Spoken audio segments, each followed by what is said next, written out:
السلام عليكم. غزة ليست بحاجة لإيقاف التجويع. غزة فلسطين بحاجة إلى فتح.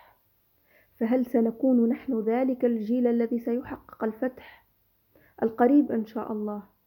الجميع يتحدث عن تداعيات التجويع وما ستؤول إليه الأمور أو حال أهلنا المجوعين قسرا في غزة والمشردين قسرا في الضفة، والناس اللي قاعدة تتهد بيوتها.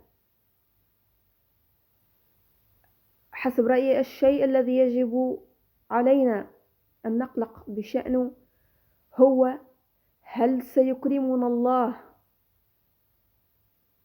بفتح قريب بإذنه عز وجل على أيدينا،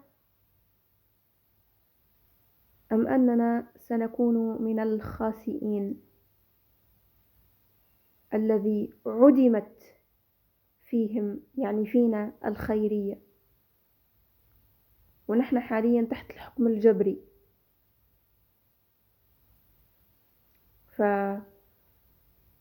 فقليل إلى عودة الخلافة الراشدة.